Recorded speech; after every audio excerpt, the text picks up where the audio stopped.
शिव देने में कमी नहीं रखता, उसकी कृपा होना चाहिए। दीदी दूंगा मैं, आप बैठो, दूंगा, बैठिए आप, मौका दूंगा मैं जरूर आप लोगों को। शिव कृपा का उदारता, शंकर की करुणा। महाराज चंद्रदेव को काया का रोग हो गया, देवऋषि नारद ने कह दिया शिवलिंग का निर्माण करो, शंकर भगवान की पूजन करो। शिवलिंग के निर्माण करने से, पूजन से क्या मिलेगा?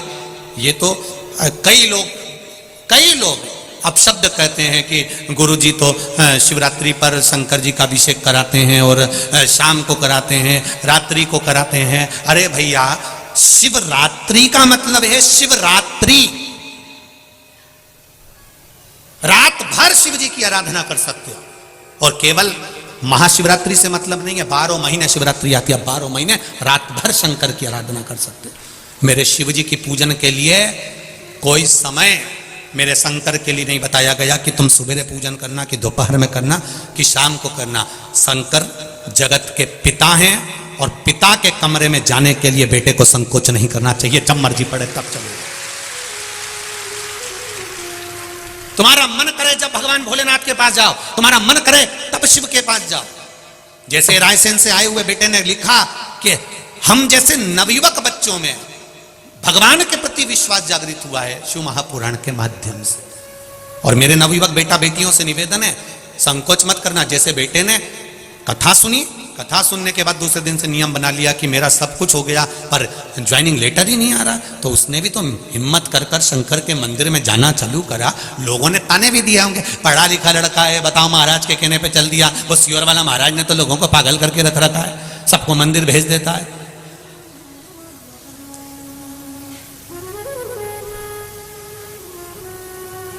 तो उसमें दिक्कत क्या है मंदिर जाने में? शिव मंदिर जाने में तकलीफ क्या है? सियोर वाले महाराज ने ये तो नहीं कहा आप लोगों से कि हमारे यहाँ आओ। सियोर वाला महाराज तो एक बात जरूर कहता है, कहीं मत जाओ पर शिव के द्वार जरूर जाओ, शंकर के द्वार जाइए, शिव की उदारता जरूर पाइए।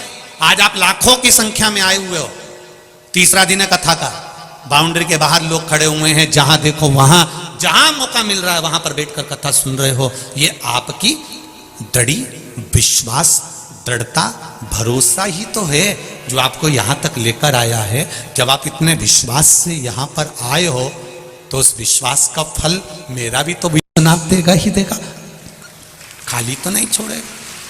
अगर विश्वास लेकर आए हो तो विश्वास का फल तो मिलेगा, प्राप्त तो होगा आपको, ऐसा तो नहीं कि नहीं देगा वो।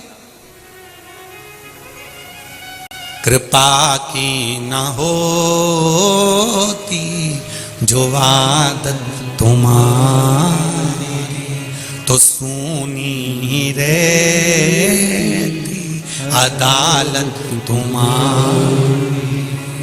जो गरीबों के दिल में जगह तुम न पाते तो किस दिल में होती इबादत तुम्हारी।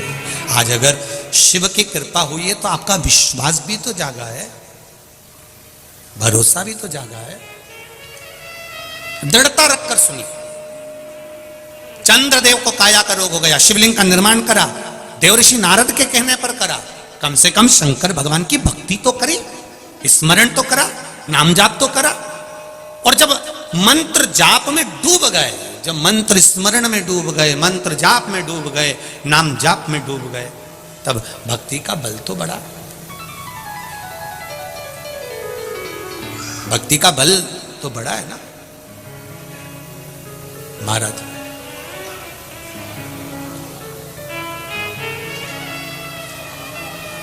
उस भक्ति के बल पर शिव की आराधना। कार्यकर्ता थोड़ा ध्यान दें, पत्रकारों को नीचे घूमने की परमिशन है, वो कहीं पर भी घूम सकते हैं क्योंकि वो पत्रकार है, इसका ध्यान रखें। कोई भी कार्यकर्ताओं को नीचे अगर पत्रकार कहीं से फोटो ले रहे हैं या लिख रहे हैं या बैठे हैं, उनको कोई मना नहीं है। पत्रकारों के लिए ये जागरूकता रहे, कार्यकर्ता इसका स्मरण रखें, क्योंकि वो भी अपना समय निकाल कर यहाँ पर फोटोज लेने या लिखने या कथा का स्मरण करने आते हैं। तो पत्रकारों से मेरा निवेदन है, आप लोगों के लिए कोई मना नहीं, कार्यकर्ता भी इस चीज़ का स्मरण करें। अगर वो लोग घूम रहे हैं या लिख रहे हैं या पढ़ रहे हैं तो उनका मान सम्मान पूर्ण तरह से, किसी को कोई, और एक बार का निवेदन आप सबसे, चाहे कोई वीआईपी हो, वीवीआईपी हो या साधारण सा व्यक्ति हो, एक बार अगर कोई बैठ गया है तो उसको ये ना बोलें कि आप इधर बैठो या उधर बैठो। बैठ गया ना, वो शंकर का है, शंकर का रहेगा, वो शिव का है।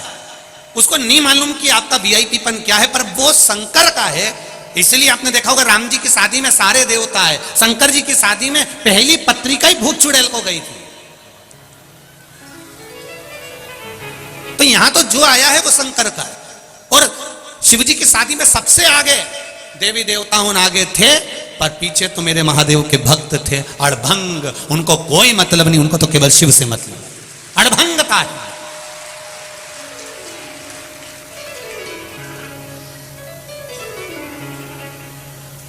हमारा ये मना नहीं है, हमारे लिए वीवीआईपी वीआईपी और आप सब एक जैसे हो। हमारे लिए उसके लाखों दीवाने बड़े से बड़े उसके चरणों में कंकड़ माटी से पड़े, उसके लिए सब बराबर।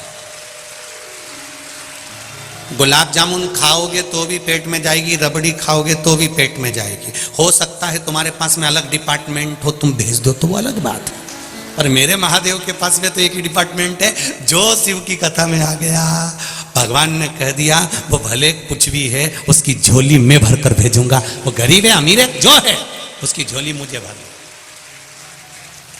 3 घंटे कथा का रसतत्व आपके लिए और हमारे लिए।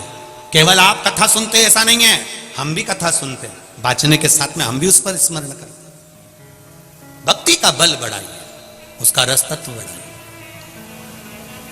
शिव कथा कह रही, शिवलिंग का निर्माण करा, वो निर्माण करने के बाद में शंकर भगवान के शिवलिंग के निर्माण का जो आनंद था वो चंद्रदेव ने पा लिया और काया के रोग से मुक्त हो गए।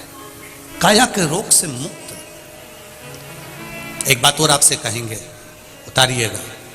जिसके शरीर में सफेद चमड़ी पड़ने लगती है, चर्म रोग हो जाता है, या चेहरे पर आंख के पास में पूरा कालापन आ जाता है, उसको हमेशा याद रखना है, लाल चंदन का लेपन पीपल के पत्ते पर करिए।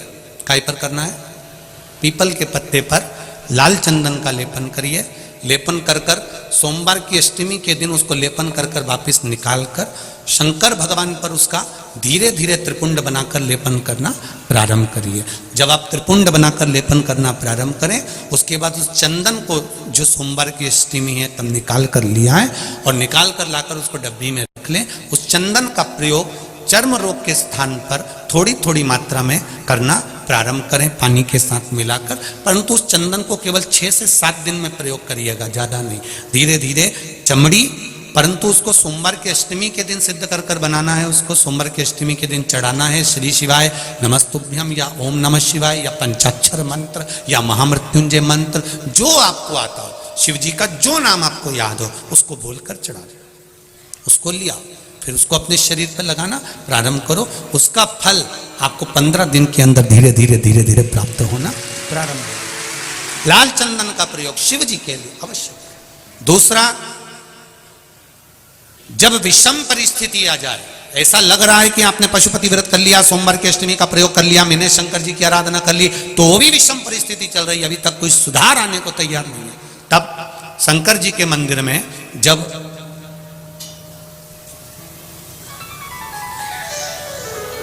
बेलपत्र चढ़ाने के लिए आप जाएं, तब प्रयास करिएगा कि बेलपत्र को, अशोक सुंदरी का स्थान सबको मालूम है ना? बोलो जम के बोलो जरा, मालूम है सबको? अशोक सुंदरी वाली जगह पर बेलपत्री को डंडी वाली जो जगह है जहां से पानी बहकर जाता है उधर रखना है। उसी बेलपत्री को वापस उठाना है। शिव जी के शिवलिंग पर जब बेलपत्री रखो तो डंडी का भाग, आप यहां बैठे हो तो डंडी का भाग पीछे की ओर होना चाहिए। शिवलिंग जैसे ये है तो डंडी का भाग पीछे की ओर, उसको रखकर 7 लोटा जल भगवान शंकर पर समर्पित कर दीजिए। अपने भाव को रखते हो। अगर विषम परिस्थिति चल रही है, आपने पशुपति व्रत कर लिया, सोमवार के अष्टमी का कर लिया, उसके बाद भी कार्य नहीं हो रहा, अटक रहा है, किसी कारणवश कोई फाइल मोटी है, थोड़ा समय लग रहा है, तो 7 लोटा जल का प्रयोग करें। धीरे धीरे 7 लोटा जल शिव जी को बाल्टी में भरकर ले जाएं अपने घर से। 7 कलश जल शिव जी को समर्पित करना है और समर्पित करने के बाद उस बेलपत्री को वापस अपने ही घर पर लेकर आ जाना है। 11 दिन 21 दिन उसको रखो, फिर उसका विसर्जन वापिस किसी नदी, सरोवर, तालाब या वृक्ष के नीचे कर दीजिए। बाबा हाथ पकड़कर बाहर निकाल ही देगा। परिस्थिति अगर बहुत विचित्र, विषमता, बहुत विषम परिस्थिति में उस जगह पर इसका प्रयोग कर सकते। शंकर भगवान को रिझाना, बेलपत्र का प्रयोग भगवान शिव को रिझाने का जो आनंद है, शिव को जो मनाने का आनंद है, वो एक स्वरूप ही अलग है, उसका एक स्वरूप आनंद है।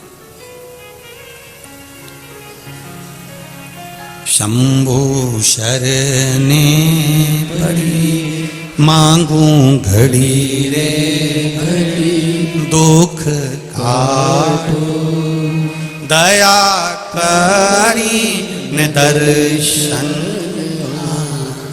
शिव की आराधना का फल प्राप्त कर, भक्ति प्रबल होनी चाहिए। चंद्रदेव की काया ठीक हो गई। आज दक्ष प्रजापति की सभा लगी है, शिव जी जाकर बैठ गए, उठ नहीं पाए, नमन नहीं कर पाए, प्रणाम नहीं कर पाए, देख नहीं पाए। जब नहीं देखा, दक्ष प्रजापति को क्रोध आ गया। क्रोध आया, खड़े हो गए, श्राप दे दिया, रे शिव, ये केवल देखने का श्राप नहीं है, ये केवल दक्ष प्रजापति ने इसलिए शंकर जी का अपमान करा क्योंकि इन्होंने चंद्रदेव की काया को ठीक कर दिया था। श्राप दिया था दक्ष प्रजापति ने, और चंद्रदेव जब सभा में आकर बैठे तो उनकी काया ठीक थी। चंद्रदेव की काया बिल्कुल ठीक। दक्ष प्रजापति ने पूछा, चंद्रदेव की काया ठीक कैसे हो गई? मैंने श्राप दिया था तो ये तो ठीक नहीं होना था, फिर ये ठीक कैसे हो गया? तब देव ऋषि नारद ने कहा, दक्ष प्रजापति, तुमने श्राप दिया है, पर सवारने वाला वो भोलेनाथ सामने बैठा हुआ है, उसने सवार। शिव ने इसको अच्छा कर दिया, हाँ, शंकर भगवान ने इसको अच्छा कर दिया, हाँ। रुको, अब गुस्सा, अब क्रोध चरम पर पहुंच गया। अब क्रोध पहुंचा तो जैसे ही दक्ष प्रजापति अंदर आए और नारद जी ने कह दिया कि चंद्र की काया इसलिए ठीक हुई क्योंकि उसको शिवजी ने ठीक कर दिया, तो अंदर आते से ही तिलबिला रहे थे।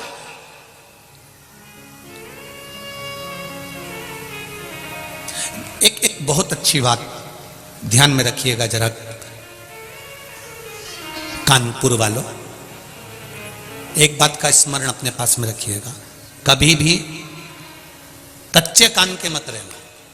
कोई अगर तुमको भर दे, कोई तुमको कुछ कह दे, कई लोग ऊंचे ऊंचे पद पर बैठे रहते हैं, बहुत ऊंचे ऊंचे सिंहासन उनके पास में रहते हैं, बहुत ऊंचे पद पर बैठने के बाद भी कोई उनको भर देता है, सर इस व्यक्ति ने तुम्हारे लिए ऐसा किया था, सर की बुद्धि में वो बैठ गई, अब सर उससे बदला लेकर तुरंत ट्रांसफर कर दी है।